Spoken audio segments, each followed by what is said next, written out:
नमस्कार दोस्तों, मैं हूं आपका दोस्त राजेश कुमार।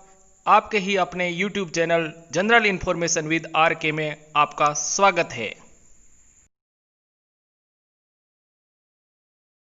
इस वीडियो के माध्यम से हम ये जानेंगे कि चार्टर अकाउंट की सहायता के बिना घर बैठे मोबाइल के द्वारा जिन कार्मिकों की आय 2,50,000 से अधिक है वो ऑनलाइन अपना ITR कैसे फाइल करें।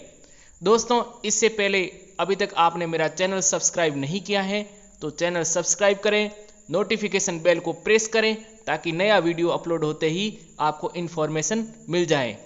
दोस्तों, यदि ये कार्य आप मोबाइल के द्वारा कर रहे हैं तो मोबाइल के ब्राउज़र को ओपन करें और ब्राउज़र के राइट हैंड साइड में जो 3 डॉट दिखाई दे रहे हैं उन डॉट पर जाएं और फिर डेस्कटॉप साइट पर टिक करें। उसके बाद ब्राउज़र के सर्च बॉक्स में लिखें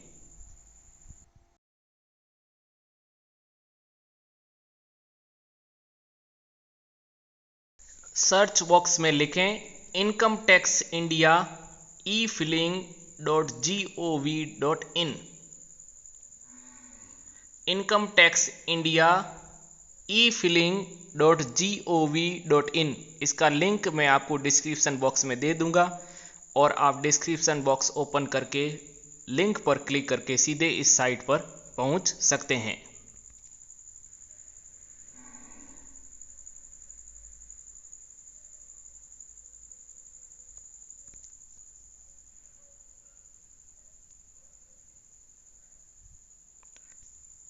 इसके बाद गो बटन पर क्लिक करें। इस तरह साइट का इंटरफेस हमें दिखाई देगा। सामने की तरफ जो आपको पेज दिखाई दे रहा है उसको काट दें। उसके बाद लॉग इन हेयर पर क्लिक करें। जो यूजर रजिस्टर्ड है, जिन्होंने पहले इनकम टैक्स रिटर्न भरा है, वो लॉग इन हेयर पर क्लिक करें। उसके बाद इस तरह का इंटरफेस मिलेगा। इस इंटरफेस में पहला ऑप्शन है यूज़र आईडी, जहां आपको अपनी आईडी एंटर करनी है और उसके बाद पासवर्ड और फिर कैप्चा एंटर करना है। यूज़र आईडी जो कि आपका पैन कार्ड नंबर है और पासवर्ड आपका जो भी है वो एंटर करना है और कैप्चा यहाँ पर लिखा हुआ है। दोस्तों, ध्यान रखें यूज़र आईडी जो कि आपका पैन कार्ड नंबर है। दोस्तों, सबसे पहले मैं आपको ये बता देता हूँ कि आप मान लो अपने पासवर्ड भूल गए या फिर इससे पहले आप चार्टर अकाउंटेंट से ITR फाइल करवाते थे तो आपको पासवर्ड पता नहीं है, तो पासवर्ड रीसेट कैसे करेंगे। तो रीसेट करना बहुत आसान है। सबसे पहले पासवर्ड रीसेट कर लेते हैं, फिर हम ITR फाइल करना सीखेंगे।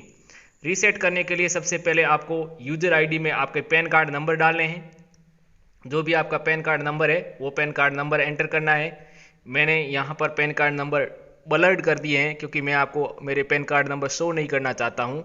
पैन कार्ड नंबर एंटर करें और फिर फॉरगेट पासवर्ड पर क्लिक करें। नीचे रेड कलर का बटन है फॉरगेट पासवर्ड, यहाँ पर क्लिक करें।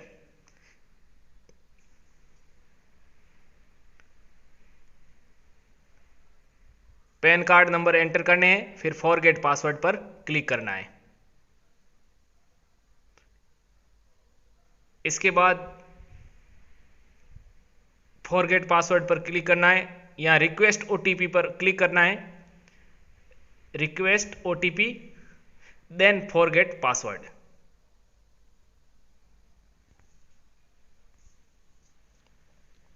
इसके बाद इस तरह का इंटरफेस मिलेगा जहां पर एक बार पुनः आपको अपना पैन कार्ड नंबर एंटर करना है। यूज़र आईडी में आपका पैन कार्ड नंबर एंटर करना है। यहाँ पर मेरे पैन कार्ड नंबर आपको शो नहीं हो रहे हैं तो आप पैन कार्ड नंबर एंटर करें। इसके बाद एंटर कैप्चा जो कि आपको दिखाई दे रहा है HQ456N। आपका जो भी आपको कैप्चा दिखाई दे रहा है वो कैप्चा एंटर करें। अब रिक्वेस्ट OTP बॉक्स पर टिक करें। इसके बाद आप अपने मोबाइल नंबर एंटर करें और मोबाइल नंबर वही एंटर करें जो कि इनकम टैक्स डिपार्टमेंट में आपके नंबर रजिस्टर्ड है। उसके बाद कंटिन्यू पर क्लिक करें, पुनः कंटिन्यू पर क्लिक करें। और आपके मोबाइल पर एक OTP प्राप्त हुआ होगा, वो OTP उस बॉक्स में एंटर करें।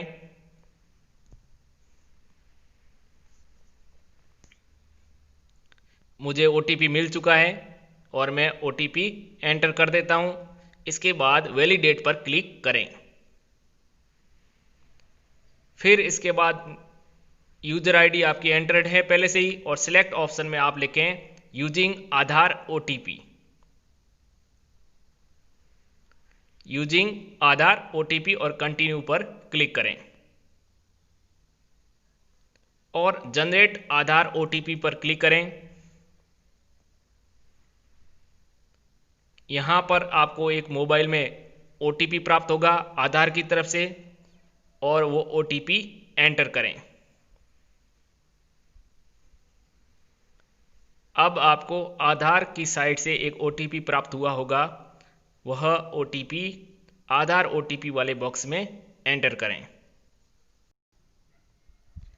मुझे आधार की तरफ से OTP प्राप्त हो चुके हैं, इसलिए आधार OTP वाले बॉक्स में मैं अपना OTP एंटर करता हूं।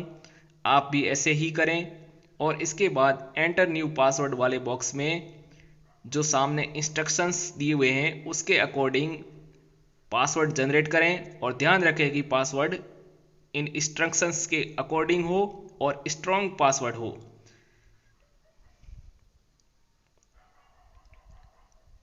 इसके बाद कंफर्म पासवर्ड में पुनः वही पासवर्ड एंटर करें जो कि आपने ऊपर वाले बॉक्स में जनरेट किए हैं।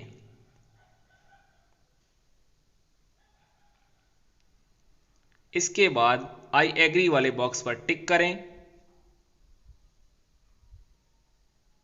और सबमिट बटन पर क्लिक करें। अब आपके पासवर्ड सक्सेसफुली रीसेट हो चुके हैं और लॉगिन बॉक्स पर क्लिक करें। दोस्तों, एक बात का ध्यान रखें कि यदि आप ITR फर्स्ट टाइम फाइल कर रहे हैं, इससे पहले कभी आपने ITR फाइल नहीं किया है, तो सबसे पहले लॉगिन के पास जो रजिस्टर का बटन है वहां पर जाएं और अपना रजिस्ट्रेशन कंप्लीट करें। और रजिस्ट्रेशन के अंतर्गत सामान्य जानकारी पूछी जाती है और पासवर्ड जनरेट किए जाते हैं, वो कंप्लीट करें। उसके बाद लॉगिन पर क्लिक करें और अपनी यूजर आईडी एंटर करें। यूजर आईडी में पैन कार्ड एंटर करें, पैन कार्ड नंबर फिल करें और उसके बाद अपने पासवर्ड फिल करें। पासवर्ड के अंतर्गत वही पासवर्ड जो अभी आपने रीसेट किए थे, या फिर जो पासवर्ड आपको पहले से याद है, या फिर आपने रजिस्टर जब किया था उस समय जो पासवर्ड आपने जनरेट किए थे वो पासवर्ड एंटर करें। इसके बाद कैप्चा एंटर करें।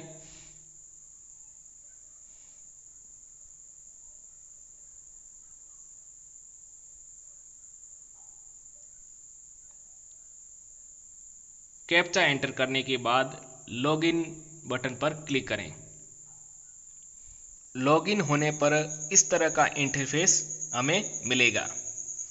सबसे पहले आपको filing of income tax return पर जाना है। इस इंटरफेस में आपको दिखाई दे रहा है, या फिर ई फाइल और उसके बाद इनकम टैक्स रिटर्न चूज करना है। यहाँ पर इस तरह का इंटरफेस मिलेगा और यही इंटरफेस हम वहाँ से डैशबोर्ड से भी सीधा प्राप्त कर सकते हैं, जो कि हमें लॉगिन होने के तुरंत बाद मिला था। तो हम वहीं से करते हैं एक बार डैशबोर्ड, फिर filing of income tax returns. उसके बाद इस तरह का जो पेज मिलेगा, इस पेज में आपको दिखाई दे रहा है, यहाँ पर सबसे पहले लिखा हुआ है ITR 1 click here to open the save draft. ये ऑप्शन तभी दिखाई देगा जब आपने पहले से कुछ डेटा सेव कर रखा है। मेरे यहाँ इसलिए शो हो रहा है क्योंकि मैंने कुछ देर पहले कुछ ITR फाइल कर दिया था, लेकिन आपके शायद यहाँ ऐसा शो नहीं होगा क्योंकि आपने कुछ फाइल नहीं किया है। तो आपको जो नीचे और में जो ऑप्शन दिखाई दे रहा है to file a fresh income tax return click here, यहाँ पर आपको क्लिक करना है।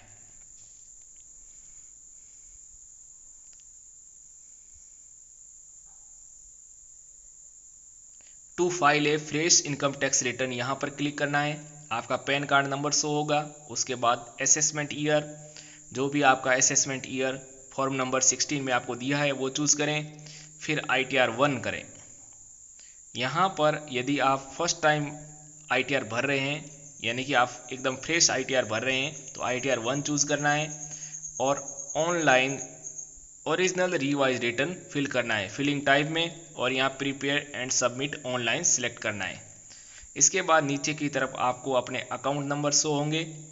उन अकाउंट नंबर में कौन से अकाउंट में आप रिफंड प्राप्त करना चाहते हैं उस पर टिक करें।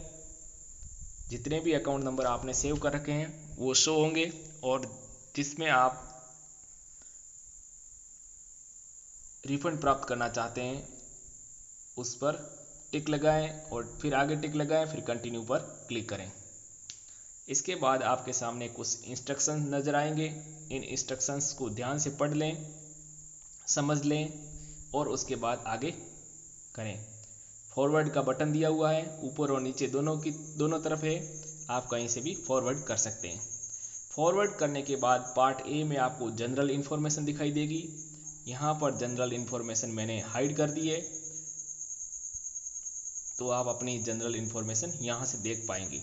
नेचर ऑफ एम्प्लॉयमेंट में आप यहाँ सेलेक्ट करें स्टेट गवर्नमेंट, और उसके बाद 139(1) on before due date select करें। Filed under section 139(1) on before due date वाला ऑप्शंस आपको चूज करना है।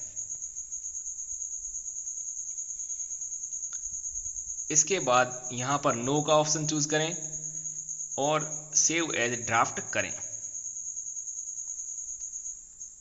फॉरवर्ड बटन पर क्लिक करें।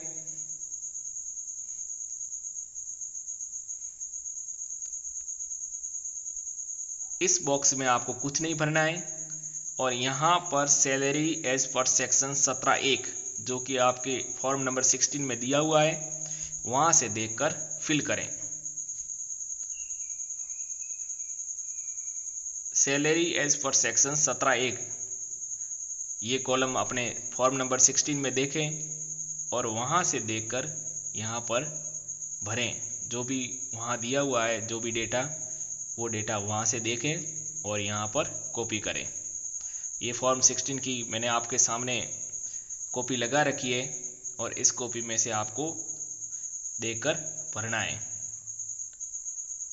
पार्ट बी के अंदर ये दिया हुआ है, फॉर्म 16 का पार्ट जो बी है उसमें दिया हुआ है सैलरी एज पर सेक्शन 17(1) मेरी 6,40,994 मैंने भर दी, और उसके बाद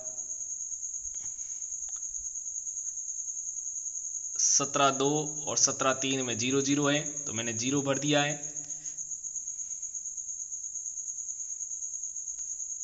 और less allowance the exempt under section 10, यहाँ पर आप किसी जो अलाउंस है उसमें छूट पाना चाहते हैं तो यहाँ भरी जाएगी, और यहाँ पर आपको छूट का ऑप्शन चूज करना है, किस में कौन से अलाउंस में आपको छूट लेनी है। तो यहाँ ये टोटल है, ऑटोमेटिक शो होगी। यहाँ पर सिलेक्ट आपको चूज करना है कि कौन से अलाउंस में आपको छूट लेनी है। जैसे कि गृह किराया भत्ता होता है, HRA में छूट मिलती है, तो यदि आपके फॉर्म 16 में HRA में छूट दे रखी है तो यहाँ पर आप छूट प्राप्त कर सकते हैं। तो उस अलाउंस को चूज़ करें, अलाउंस का नाम है नहीं है तो एनी अदर चूज़ करें, और उसके बाद यहाँ डिस्क्रिप्शन डालें, यहाँ अमाउंट यानी कितनी छूट आपको अलाउंस में लेनी है वो भरें। और अगर आपको अधिक सेल्स की ज़रूरत है तो प्लस ऐड में या डिलीट पर जाएं, और यहाँ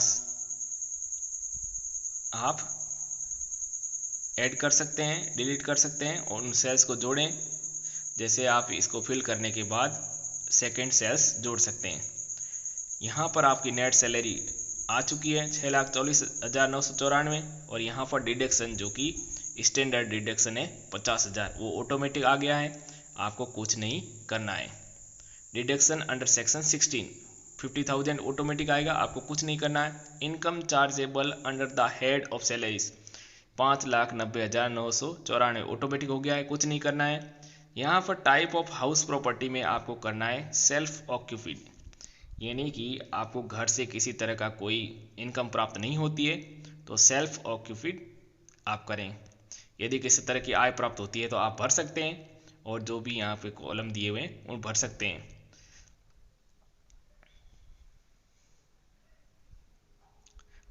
ये सब आप अपना फॉर्म 16 देखकर आपको भरना है, इसके अलावा आपको ज़्यादा कुछ नहीं करना है। फिर आ जाता है इनकम फ्रॉम अदर सोर्सेज, यानी कि आपको सैलरी के अलावा और कौन कौन सी इनकम प्राप्त हुई है वो आपको भरना है। जैसे कि मुझे यहाँ पर इंटरेस्ट फ्रॉम सेविंग अकाउंट से हुई है, यहाँ पर सारे ऑप्शन आप देख सकते हैं। तो मुझे यहाँ पर इंटरेस्ट फ्रॉम सेविंग अकाउंट से हुई है, तो मैं वो ऑप्शन चूज़ कर लेता हूँ। जो हमारा जो बचत खाता है उस पर जो ब्याज मिलता है उस पर भी इनकम टैक्स लगता है। तो आपको जितना भी ब्याज प्राप्त हुआ है उसे टोटल करके यहाँ पर आप लिख सकते हैं। सेव एज ड्राफ्ट करना है, आपको थोड़े थोड़े समय बाद सेव एज ड्राफ्ट करते रहना है ताकि आपका डेटा सेव रहे। यहाँ पर भर देते हैं नेचर ऑफ इनकम।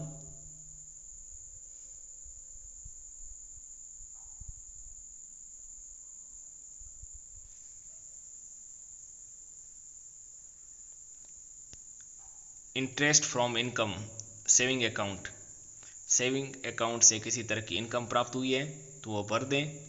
और 2 या 3 तरह की इनकम है तो आप आगे सेल्स ऐड कर दें, ऐड पर जाकर और डिलीट पर जाकर हटा दें। अमाउंट जैसे मुझे interest from income saving account में मुझे 1000 रुपये प्राप्त हुए तो मैं यह अमाउंट लिख लेता हूँ 1000 रुपये। आपको जितना भी पैसा प्राप्त हुआ है वो उसको जोड़ लें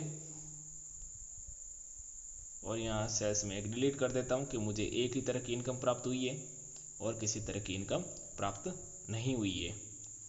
1000 रुपये मैंने कर दिया है यहाँ पर।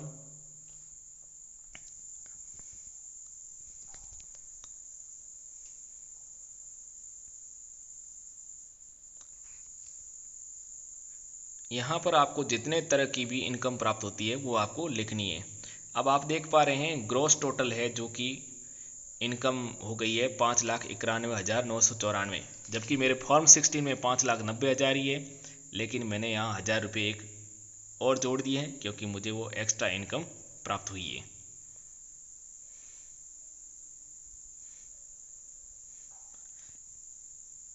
यहाँ पर आप पार्ट सी में आप डिडक्शंस भरना है, आपको जितने भी आपके डिडक्शंस दिए हुए हैं आपके फॉर्म 16 में वहाँ से देकर भरना है। 80C के अंतर्गत आपको कितने डिडक्शंस हैं वो भरने हैं। 80C में life insurance, demand deferred amount या जो भी है आपके वो फॉर्म 16 देखें और फॉर्म 16 के अकॉर्डिंग यहाँ पर भरें। सिस्टम कैलकुलेटेड में आपको कुछ नहीं भरना है, ऑटोमेटिक कैलकुलेशन होगा और मैंने यहाँ भर दिया है 63,916। 80 CCC में भरें, फिर 80 CCD1 में मेरे डिडक्शंस हैं तो मैं वो भर देता हूँ। 52,284 मैंने भर दिया है। 80 CCD2 में भी मेरा डिडक्शंस है तो वो मैं भर देता हूँ।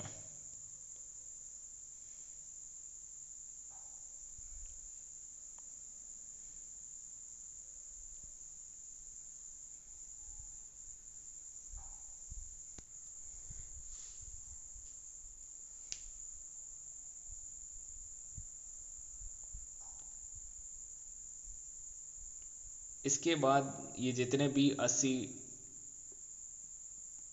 Double D, 80 double D B, 80 E, 80 double E, 80 यहाँ पे जितने भी है वहाँ पर अपना जो भी अगर आपके पास छूट प्राप्त है फॉर्म 16 में, सॉरी जो भी डिडक्शंस है फॉर्म 16 में तो वो भरें और उनको कंप्लीट करें। उसके बाद टोटल इनकम जो है टोटल इनकम मेरी वो शो हो रही है 4,23,510, जबकि मेरे फॉर्म नंबर 16 में 4,22,510 ही शो हो रही है क्योंकि 1,000 रुपये जो मुझे सेविंग अकाउंट पर ब्याज मिला है वो बढ़ गया है। तो इसमें डिफरेंस हो सकता है फॉर्म 16 और इसमें आपको किसी तरह की चिंता करने की आवश्यकता नहीं है। अब आप यहाँ पर एग्रीकल्चर जो इनकम आपको प्राप्त हुई है उसका डेटा फिल करें, नेचर ऑफ इनकम में चूज़ करें, फिर डिस्क्रिप्शन लिखें और उसके बाद अमाउंट भरें। जो एग्रीकल्चर इनकम आपको प्राप्त हुई है। अगर नहीं प्राप्त हुई है तो फिर आप इसको खाली छोड़ दें। उसके बाद आ जाता है part D, computation of tax payable, जिसमें आप यहाँ देख पा रहे हैं D1 में लिखा हुआ है tax payable on total income 8,673 रुपये और रिबेट अंडर सेक्शन 87A। जितना भी टैक्स बना था वो सब का सब रिबेट के अंडर में आ गया है और total tax payable after rebate 0 हो गया है। और दोस्तों एक बात यहाँ मैं बताना चाहता हूँ कि जो मेरा टैक्स है 8,676 रुपये और फॉर्म नंबर 16 में टैक्स कुछ कम है, क्योंकि आपको याद होगा थोड़ी देर पहले हमने यहाँ पर 1,000 रुपये इनकम में ज़्यादा शो किए थे, इसलिए टैक्स भी ज़्यादा बनाए। अब सेव एज ड्राफ्ट करें, उसके बाद नेक्स्ट बटन पर क्लिक करें।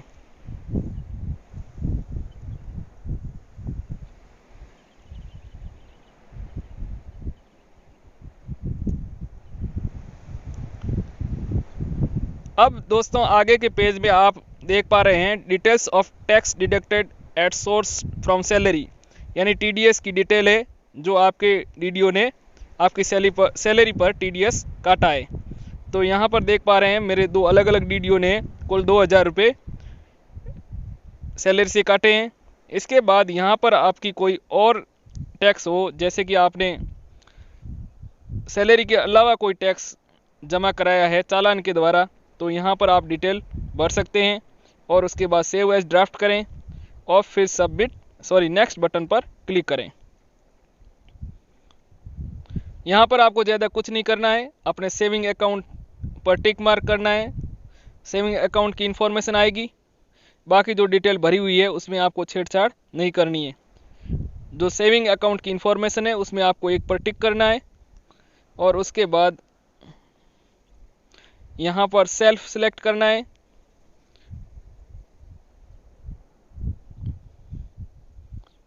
प्लेस का नाम भरना है।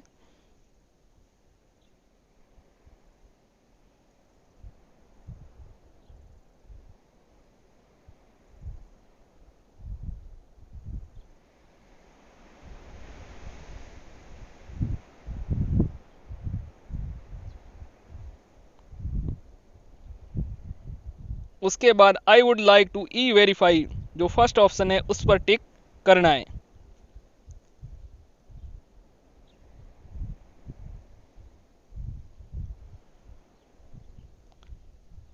और फिर सेव एज ड्राफ्ट करें, देन नेक्स्ट बटन पर क्लिक करें।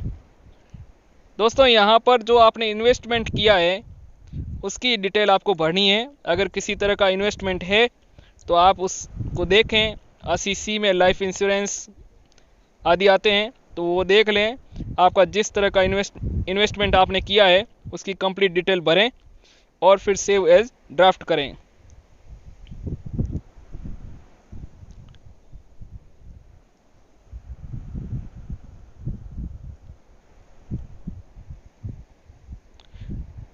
दोस्तों हमने कुछ देर पहले 80C की डिटेल भरी थी। वो 80C और अभी जो हम 80C की बात करें उसमें डिफरेंस है। ये जो हमने एक्स्ट्रा इन्वेस्टमेंट किया है उसकी डिटेल भरनी है। और जो पहले हमने 80CCD1 और 80CCD2 किया था वो सैलरी से डिडक्शन था। वेदर यू एनी, यहाँ पे ये देख रहे हैं, ये जो एक्स्ट्रा डिडक्शन है आपने कोई इन्वेस्टमेंट किया है तो उसकी डिटेल आपको भरनी है। Deposit payment for the purpose of claiming deduction under chapter 6A, investment जो भी आपने किया है। 80C, 80CCC, 80CCD1, 80CCD1B जो भी है वो सब भरें। इसके बाद आ जाए नेक्स्ट सेल्स पे और यहाँ पे सेव एज ड्राफ्ट करें। उसके बाद प्रीव्यू एंड सबमिट करें। यहाँ पर whether you any your family member excluding parents is a senior citizens, yes है तो यस करें और नो है तो नो करें। आप पेरेंट्स को छोड़कर आपके फैमिली में कोई सीनियर सिटीजन है तो यस करें, अन्यथा नो करें। मैंने यहाँ पर नो कर दिया है क्योंकि मेरी फैमिली में कोई भी सीनियर सिटीजन नहीं है। Whether any one of your parents is a senior citizen, आपके पेरेंट्स सीनियर सिटीजन है तो यस करें और नहीं है तो नो करें। तो मैंने यहाँ पर नो कर दिया है। उसके बाद सेव एज ड्राफ्ट करें और नेक्स्ट बटन पर क्लिक करें। इसके बाद शेड्यूल 80 GGA है, आपने किसी तरह का कोई दान वगैरह दिया है तो उसकी डिटेल भरें।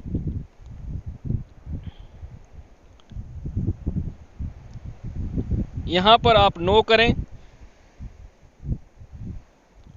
अगर इस तरह का कोई इन्वेस्टमेंट किया है तो आप यस करें और फिर उसकी डिटेल आगे के बॉक्स में भरें।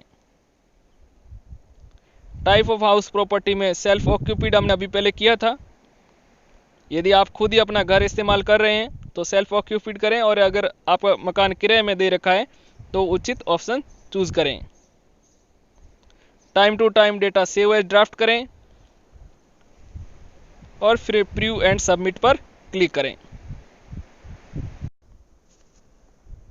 अब आप स्क्रीन पर प्रीव्यू देख पा रहे हैं। प्रीव्यू को मैंने ब्लर्ड कर दिया है क्योंकि मेरा डेटा मैं आपके सामने शो नहीं करना चाहता हूं। आप प्रीव्यू को ध्यान से देखें और चेक करें कि इसमें किसी तरह की कोई मिस्टेक्स तो नहीं है। अगर मिस्टेक्स हैं तो उसमें पुनः सुधार करें।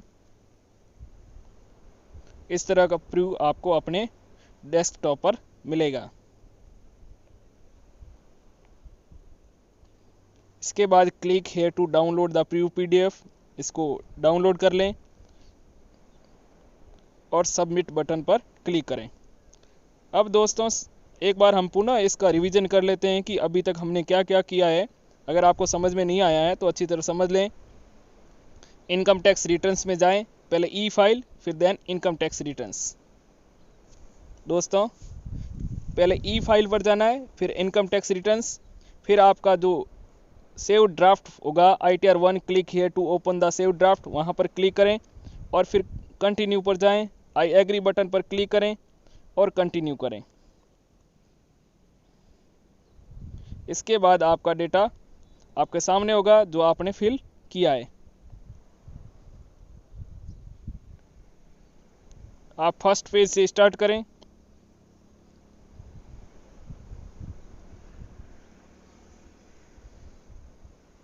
यहाँ पर आप देखें कि हमने डेटा क्या भरा है और हमें क्या भरना है। सैलरी एज पर सेक्शन 17(1) में आपको भरना है। अपना फॉर्म नंबर 16 दे के ग्रॉस सैलरी आपको खाली छोड़नी है। और यहाँ पर नेचर ऑफ एग्जेम्प्ट अलाउंस, यहाँ पर जिन अलाउंस में आपको छूट प्राप्त करनी है उनकी डिटेल भरनी है। सेल्स ऐड कर सकते हैं और डिलीट कर सकते हैं। ऐड पर जाकर ऐड कर सकते हैं, डिलीट कर सकते हैं। यदि आपको 2 से अधिक भत्ते हो जहाँ पर छूट प्राप्त करनी है तो ऐसा आपको करना होगा। नेट सैलरी आप देख पा रहे हैं। Income chargeable under the head salaries.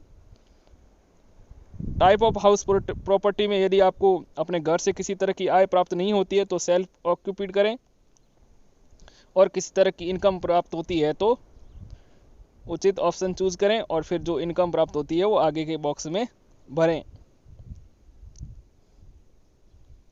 फिर इसके बाद इनकम फ्रॉम अदर सोर्सेज में करें।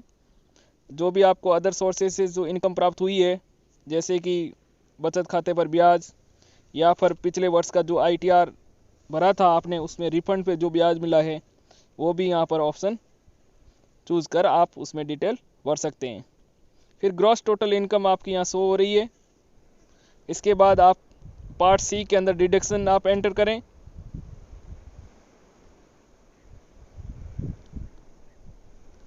इसके बाद यहाँ पर एग्रीकल्चरल इनकम भरें और पार्ट D में computation of tax payable check करें।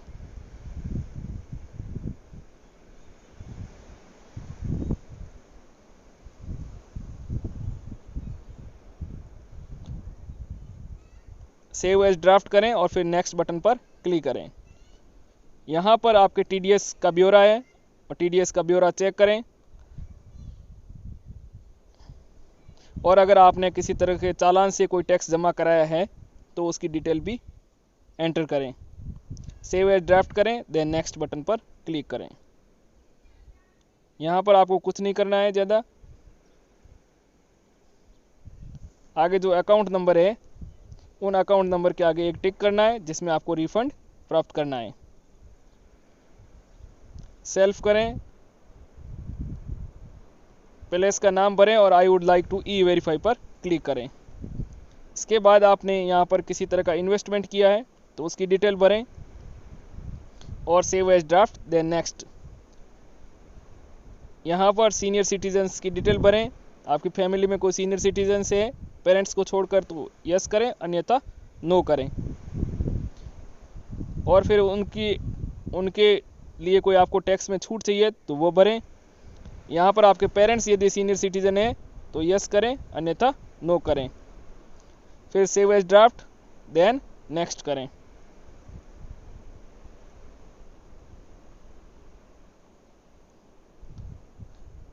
उसके बाद डोनेशन पर आपने कोई डोनेशन दिया है और टैक्स में छूट चाहते हैं तो उसकी डिटेल भरें। 80G के अंतर्गत जो भी डोनेशन दिया है वो आप उसकी डिटेल यहाँ पर एंटर करें। नहीं दिया है तो फिर ब्लैंक रखें।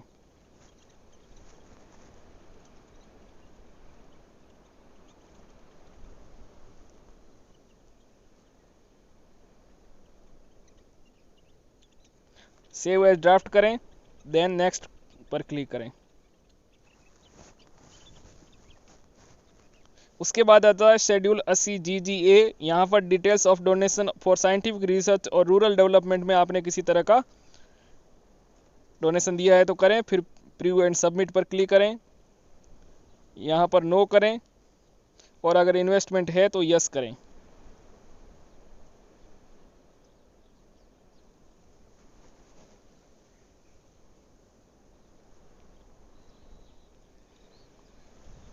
यहाँ पर किसी तरह का इन्वेस्टमेंट है इन डेट के बीच में तो यस करें, अन्यथा नो करें। अगर यस है तो फिर शेड्यूल डी आपको भरना पड़ेगा। Time to time data save as draft करें।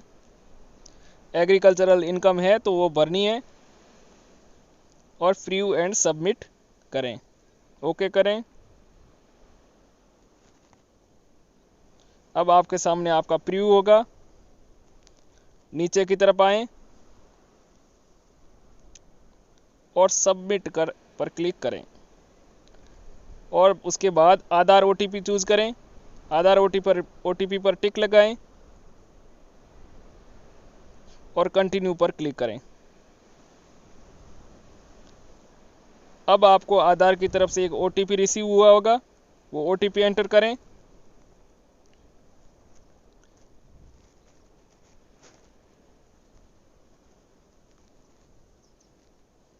अब सबमिट पर क्लिक करें। इस तरह रिटर्न सबमिटेड सक्सेसफुली। आपने ई वेरीफाई रिटर्न को कर लिया है।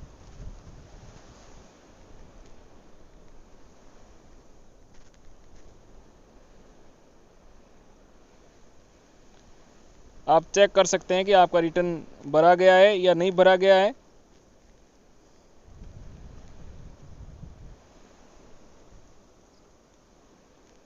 आप बराबर कुछ दिनों तक चेक करते रहें। जब आपका वहाँ से वेरीफाइड हो जाएगा तो उसके आगे शो होगा कि आपका डैशबोर्ड पर जाएं और व्यू रिटर्न्स फॉर्म्स पर जाएं।